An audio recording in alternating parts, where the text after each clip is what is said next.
Have you grabbed Brené Brown's new book? If so, then jump on into today's video. If not, either way, you can watch today's video.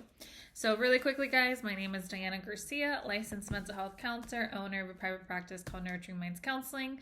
We're continuing my monthly book therapy series, pick one mental health book to summarize, highlight key insights, and recommend to you. All right, so let's jump in. All right, guys, like I said, this month's pick is Atlas of the Heart by Brené Brown. This book was recently published a little bit over a month ago, the end of November.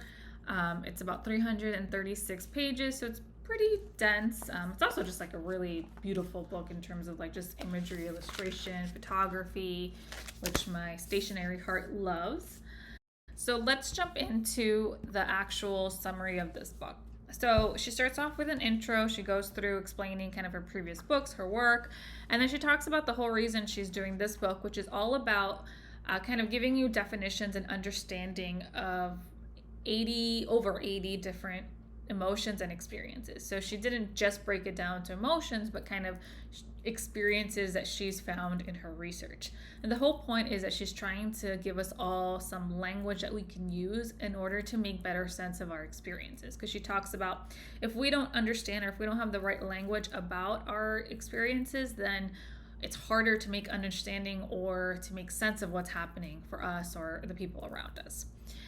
Then she goes through and has 13 different chapters where she groups together different experiences. So she has a chapter like places we go when we compare, and it has like comparison, envy, jealousy, places we go when things are beyond us or when it's beyond us. So wonder, confusion, curiosity.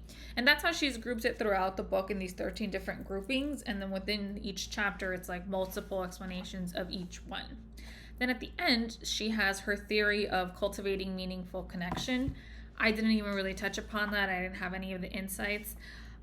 Really, there's like a lot of information just in that chapter, and I really feel like you probably have to pick up the book to get that to the end and understand that part.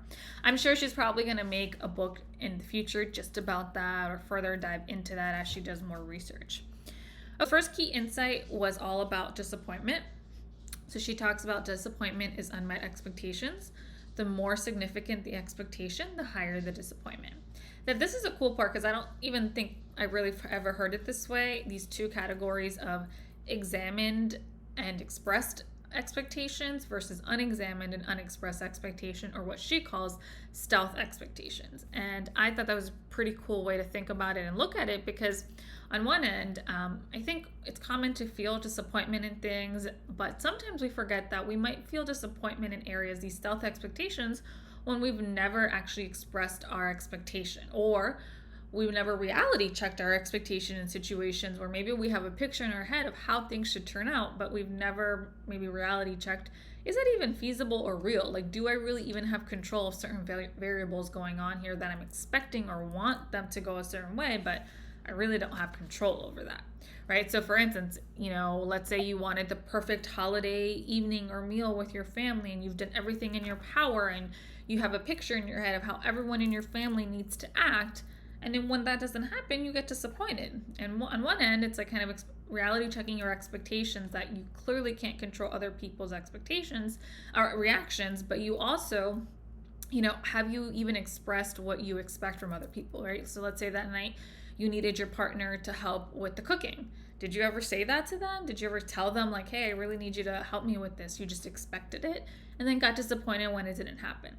So I think that's really key. And this other part that clearly expressing our expectations can be vulnerable. Sometimes that's why it's easier not to say it, but then you're setting yourself up for potentially getting disappointed. Doesn't mean that even if you say it, you might not get disappointed, because then this is where we come to the examined and expressed expectations. On one end, we can express our expectations in a situation and it might not happen either because we don't have control over certain variables or because other people in our life aren't showing up that way, right? And so that's where it leads to some accountability there. But this other part that I thought was really helpful with the express expectations was this perspective that when we do express something to other people in our life, so let's say, you wanted a promotion. I think that's the example she goes to, right? So you express to the other people that you've applied for this promotion, you're really excited for it, but you don't get it, right? And so clearly it's really easy to celebrate with other people when good things happen to them. So if we would have gotten the promotion, clearly people in your life would have been happy for you, celebrate it, or not clearly, ideally. But she also talks about how in those moments of disappointment, right, when you've expressed something that you've really wanted, right, so you were vulnerable in telling these people around you that, yeah, you really want this promotion. And when you didn't get it, you felt disappointed, maybe hurt. And yet that's still an opportunity to connect with people, right? That the people you're sharing with, it might be easier to kind of celebrate other people's success, but you can also celebrate and be there for people, not to celebrate, but be there for people during those moments of disappointment, which is sometimes harder to do. The other part that I liked about this disappointment piece is that she talks about that people rather live in disappointment rather than risk feeling disappointment. And again, I think we've met people, maybe, we've had the experiences where people rather kind of have this kind of half empty perspective, rather hope for the worst or expect the worst per se, rather than risk getting disappointed. And she talks about trying to find a balance between the two, and whatever that looks like for you, because clearly you're trying to protect something by expecting the worst, because it's vulnerable to hope. It's vulnerable to have these expectations that things will turn out a certain way. And again, going back to reality checking your expectations. So kind of asking yourself, what's the movie that you have in your head about this situation? Okay, on to key insight number 2. So with key insight number 2, it's just talking all about belonging. So if you see here the quote, true belonging is a spiritual practice of believing and belonging to yourself so deeply that you can share your authentic self with the world and find sacredness both in being a part of something and standing alone in the wilderness. And clearly this last part, true belonging doesn't require you to change who you are. It requires you to be who you are. And so that's the distinction between belonging and fitting in. I had a colleague who always used to talk about the difference between belonging and fitting in, and really belonging is that you can show up to the world who you are into this group and you're accepted as you are, versus fitting in is that you have to change and tailor who you are, right? So you show an inauthentic version of yourself to this group or the world, but to fit in, but you're not really belonging, you're just fitting in. You're changing who you are in order to feel accepted. And so this is really about this piece that true belonging on one end is really vulnerable to show up in the world authentically how you are. We all want connection. So she talks about, just again, we're hardwired for connection. That's just part of being human.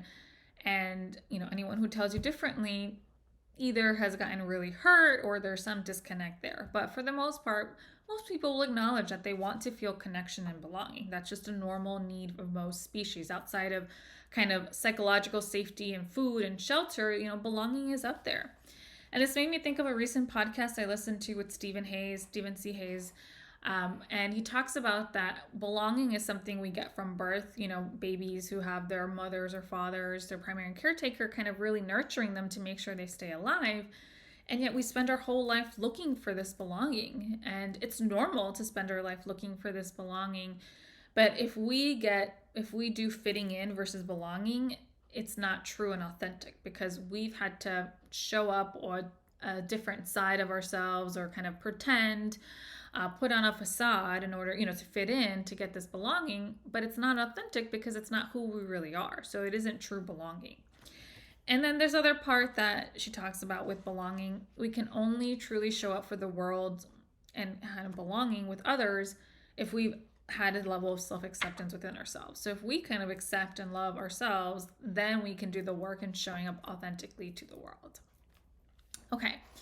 All right, the third key insight that I want to talk about from the book, again, I'm all over the place here because there's just so many different experiences, but was calm. So she defines calm as creating perspective and mindfulness while managing emotional reactivity.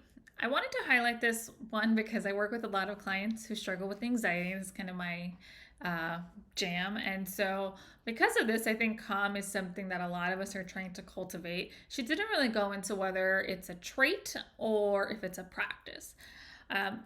My perspective is maybe some people are naturally more calmer, but I definitely think it can be a practice. And I really want to talk about that because I think there's things that we can do intentionally to help ourselves start to cultivate calm in our lives. and to really make it a priority, especially if we struggle with anxiety. So kind of three different key points that she talks about here. It's, one, it's calm as an intention. So she talks about, you can either I think being anxious is contagious, right? And I'm sure we've all been in a situation where someone is really anxious and we weren't anxious, but then before we know it, all of a sudden we're noticing that we're getting anxious. And I'll even think about a situation where I was working somewhere and this colleague, we were talking about a situation and I really wasn't that nervous about it, but this person was having a lot of anxiety about the situation that I was dealing with. And the more I talked to this colleague, the more I noticed I started getting anxious about it. And I left that conversation like, oh, wait, now I'm anxious. It's almost like she took her anxiety and gave it to me, right? Like, okay, here it is. And I took it. And I'm like, okay. And so when we think of calm, it's really kind of recognizing that there is an intention to either, the more anxious we are, the more we can kind of give that to others, or we can learn to really kind of heal ourselves and manage that anxiety. And that goes back to the second part, or the second piece that she talks about is, do we match anxiety's pace or do we slow things down? And so that, again, there's an intention here that when we're noticing that we're getting anxious, it's that, we can really be intentional in doing some grounding, some breathing to help us really slow down and honestly help our nervous system slow down versus just letting that keep escalate and get worse and worse and worse. And then the third part, when it comes to calm, it's, do we have all the information? So sometimes we can freak out about a situation that, we've perceived a certain way. Maybe our mind has perceived it as a threat, but we really don't even have all the information to make a sound, logical judgment about it, right? Or maybe at that point, it's not even a situation that you need to freak out about because it's not happening anytime soon. So again, it's this third question. It's, do we have all the information here? Or do we need to gather more information to make an informed decision? So I thought these kind of three questions to help you reflect will be helpful for you if you struggle with anxiety and so forth, and help you recognize that you can make calm an intention. All right, so who can benefit from this book? Pretty much anyone who wants to get a better understanding or grasp about their emotion or common experiences that you're going to feel as a human, or other people in your life. If you want to get a better understanding, maybe what other people in your life are going through, then pick up the book. She does a really good job of giving you language around these experiences in order to help you better understand.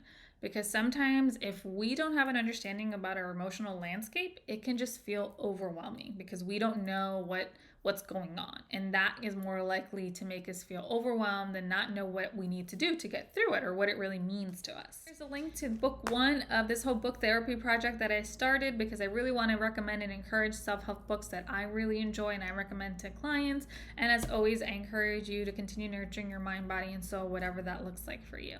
Bye.